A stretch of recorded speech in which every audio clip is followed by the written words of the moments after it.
नवरात्रि के इस महापर्व में देवी माँ की पूजा की जाती है। मान्यता है कि इन 9 दिनों में घर में देवी माता का वास होता है, इसलिए इस दौरान कुछ खास नियमों और मान्यताओं का पालन करना होता है। इन्हीं में से एक है नाखून और बाल काटने से बचना। आइए बात करते हैं कुछ ऐसे ही और कार्यों के बारे में जिन्हें नवरात्रि के इन 9 दिनों में करने से बचना चाहिए। नंबर 1, बाल और नाखून काटना। आपको नवरात्रि में बाल या फिर नाखून भूल कर भी नहीं काटने चाहिए। शास्त्रों में बताया गया है कि नवरात्रि के 9 दिनों में बाल कटवाने या फिर नाखून काटने का काम नहीं करना चाहिए। यदि आपके लिए संभव हो पाए तो इन 9 दिनों में दाढ़ी भी नहीं काटनी चाहिए। मान्यता है कि नवरात्रि में यह काम करना अशुभ माना जाता है और ऐसा करने से आपके जीवन पर अशुभ प्रभाव पड़ते हैं और माँ दुर्गा आपसे नाराज हो जाती हैं। नंबर 2, मांस मछली और लहसुन प्याज का सेवन।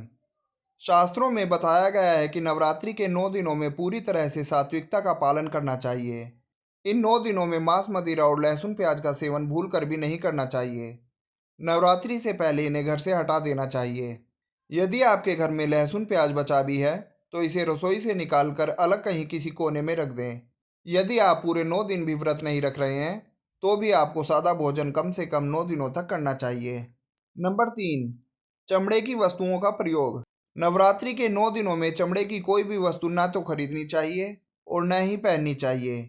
इसके पीछे कारण यह है कि चमड़े की वस्तुओं को बनाने में जानवरों की खाल का प्रयोग किया जाता है, इसलिए ऐसी चीज़ों का प्रयोग नवरात्रि में वर्जित माना जाता है। बेहतर होगा कि नवरात्रि के 9 दिनों में आप चमड़े की किसी भी वस्तु का प्रयोग न करें। नंबर 4, टूटी फूटी चीज़ें। नवरात्रि शुरू होने से पहले घर की अच्छे से साफ सफाई कर लें। घर के किसी भी कोने में जाले नहीं लगे होने चाहिए। इसके साथ ही घर में किसी भी प्रकार की पुरानी टूटी फूटी चीज़ें न रखें और अगर कोई चीज़ रखी भी है तो इसे नवरात्रि से पहले ही घर से हटा दें और अच्छे से घर के हर कोने की साफ सफाई कर लें।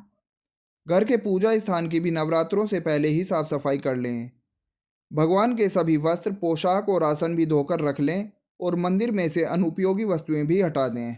अगर आप इन नियमों का पालन करते हैं तो आपके घर से नकारात्मकता दूर होती है और सकारात्मक ऊर्जा बढ़ती है, जिससे आपके घर में सुख समृद्धि का वास होता है। यह जानकारी मान्यताओं तथा विभिन्न माध्यमों से ली गई है। हमारा चैनल इसकी पूर्ण रूप से सत्य होने की पुष्टि नहीं करता है। हमारा उद्देश्य केवल आपको जानकारी देना है। किसी भी उपाय को करने से पहले संबंधित विशेषज्ञ की सलाह जरूर लें।